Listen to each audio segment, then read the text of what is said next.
The character of Aeneas is the true demigod, and he's the only one that is in all 5 acts. The first half is a bit more Greek large theater idea of slight distance but still humanity, but then the second half is all about the human condition and love over war and honor and things like that. And it's so interesting because it is a bit like The Ring compacted into one opera.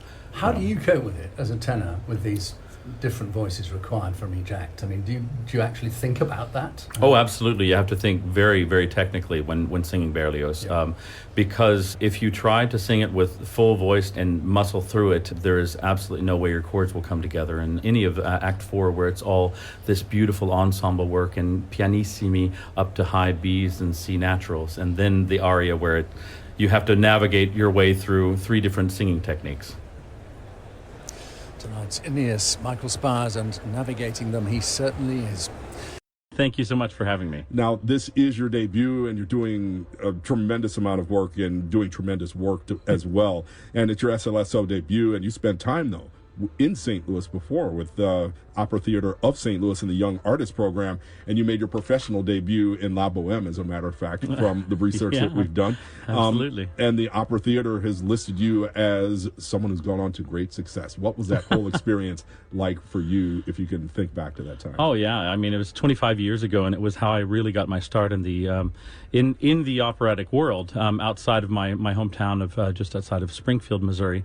But I'm a Ozarkian and a Missourian through and through, and I moved away about 20 years ago. But the experience and the incredible contacts and people that I've still kept in touch with over the years were made here in St. Louis. And actually, about 20 years ago, I moved here, and I lived for almost a year in Dogtown. And I actually got a waiting job at the Olympia, the Greek restaurant, because I could sing, and I just sang O Sole Mio, and she gave me the job. And Really? Yeah. Had you ever waited tables before? No, never. But I picked it up. Well, it was a Greek restaurant, so you could have thrown a plate on the ground. Exactly. Opa. Okay. So, what's it been like you playing Powell Hall for the first time with the St. Louis Symphony Orchestra, and what was it like rehearsing the Damnation of Faust with Stéphane Deneuve?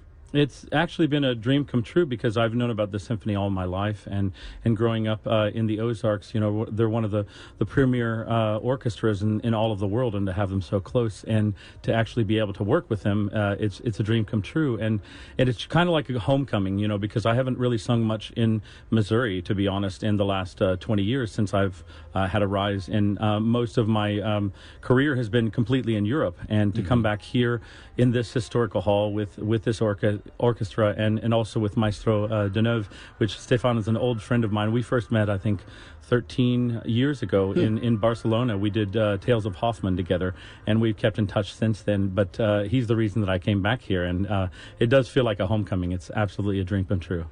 And I understand that after you're done here in St. Louis, you're going to be heading down, and you're actually part of the Springfield Symphony Orchestra. Yeah, is that right? Tell me about that. two big debuts in 2 weeks. Which this is my hometown, where I'm the artistic director of the Ozarks Lyric Opera Company, where I got my start actually. And my brother and my sister. My sister's a Broadway singer. My brother's an opera singer as well. My wife's an opera singer too. So we're having a SPYRES extravaganza. So all of us are making our debut with the Springfield Symphony, with operatic and musical numbers and some pop crossover, all of us together. So it's a crazy family, and we're gonna put on a show next weekend down in Springfield. Now, are your parents performers as well? Yes, they are. We're basically the Hillbilly Von Trapps. That's what I tell everybody. And we as a family, the Spyres, we won most musical family in Missouri back in 2000. I don't remember when it was. That was a thing? 2000. Yeah, exactly. We got it from Governor of Ashcroft at the time back in the day, and so we got that. But I'm from a historical, famous little town in the Ozarks called Mansfield, Missouri, and it's home of Laura Ingalls Wilder.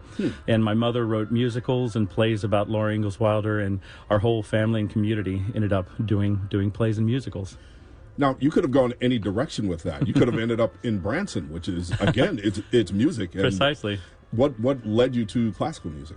Oh, or because, to operatic singing? Well, it's funny because my namesake, Michael, my uncle never got to be the opera singer that he wanted to, because he had a rare form of throat cancer at 37. And I was named after him, and I had this kind of over my shoulder thinking maybe I'll be an opera singer. But to be honest, I sang everything. I sang folk and bluegrass and everything that you can imagine. But classical music was the only thing that gave me the proper the proper difficult music, along with philosophy and religion and everything mixed in together. And this piece couldn't be a more apt piece for all of the things that I wanted to explore, which is basically everything in the world. Wow. And it has been a lot. And speaking of the whole world, I spoke with Stefan about this, the pandemic. This piece was supposed to be performed, 3 years ago? Yeah. How did the pandemic affect your career or what you did throughout the time? Oh, it was absolutely devastating for about 6 months because I had work all around the world that was canceled every single month. And the funny thing is that I went back to being a construction worker, which is what I used to do, Really? because there was no performance opportunities. So I went back and worked for a friend at landscaping, and I started doing construction and going back to the old days. But it feels very different in your 40s being a construction worker than it does in your 20s. Where did you do that construction? In Springfield, Missouri. Wow. Yeah. So did you you said the Von Trapp? Wow, that's wow, you threw me a little bit with that. So, Exactly. So when you came out of the construction, how have you gotten back into music? How did you? Oh, lots of recordings with Warner's. I've done about I think 8 in the past 3 years, and so and also in Europe it opened up quite a bit earlier than it did here in the States, and so by the end of the year of the 2020, I was already performing and have performed nonstop in Europe since the late 2020. So. Well, we're glad you're here, and we'll have you stop talking and start singing. You won't have to go all the way down Highway 44 to do it, but you can do it right downstairs. Thank you very much, Michael, for joining us up here. Really appreciate it. For Marguerite, she starts off with this beautiful, rather simple vocal aria, and then it goes into the duet and then the trio, which sort of progressively get not only harder and rhythmically harder, but just where the vocal line sits, higher and harder and louder. And it's a very, very big orchestrated point in the piece as well. You cannot sing loud enough, but you're not going to yell because then you don't have anything left. So you have to plan as you go along in these kinds of pieces how to approach it. It's like running a marathon, I guess, which I've never done, but you probably have to plan and know where the pitfalls are and know, well, around mile 10, I get to feel this way. So I need to do this actually at mile 8 so that I don't feel so bad at mile 10. And that's sort of how I think about, well, most pieces, right, that we do. And then after you do this kind of high, screamy, shouty bit in the trio, he has you sing D'amour l'ardente flamme, which is probably, it's one of the most beautiful arias, but it's also so intrinsically difficult in the way he's written it. He doesn't give you a lot of time to shift gears, and he has you shifting gears the entire time. It's a challenge. It's fun. Azucena is actually one of my favorite roles to sing. She was the first of the bigger, meatier Verdi roles that I sang. And I just fell in love with every aspect of her, both from the vocal side and also from the character side. Verdi really gives me a lot to chew on when it comes to this particular role. Azucena is truly, I think she's one of the most human roles that I do. She's so vulnerable. She is that key character that knows everything. The one who knows the secret, the one who knows the history. But she's also grappling with unfathomable amounts of PTSD around that.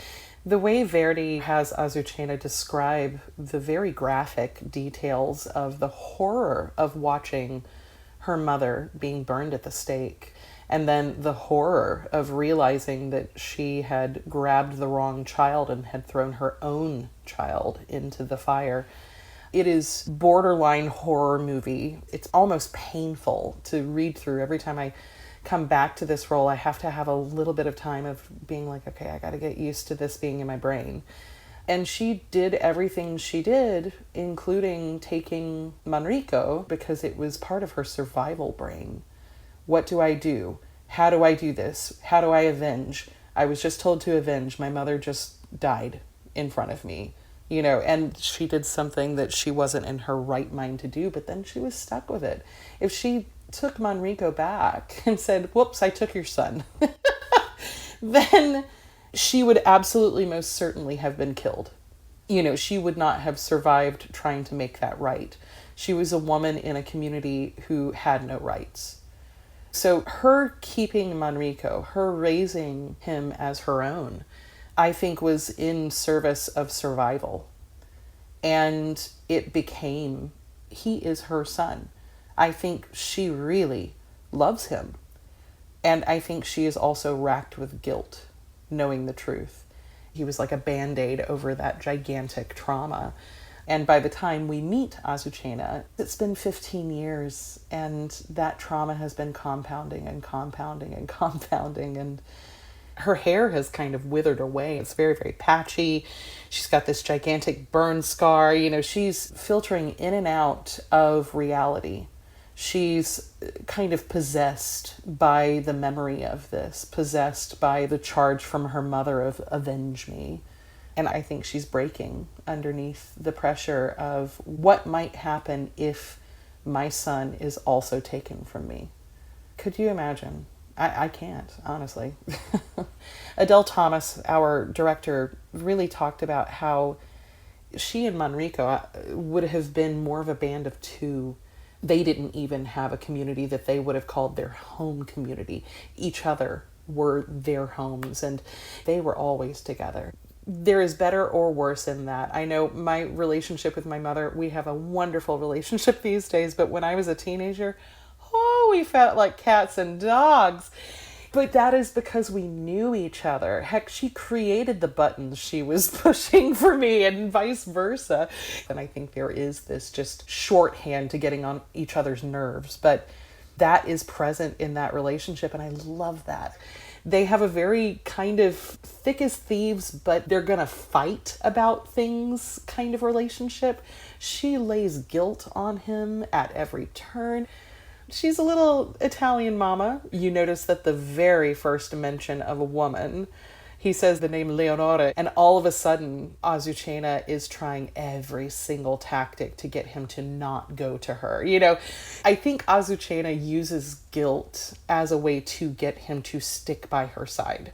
There's this moment where he goes, "I'm not your son. If I'm not your son, who am I?" And I sit up and I scream, "You are my son."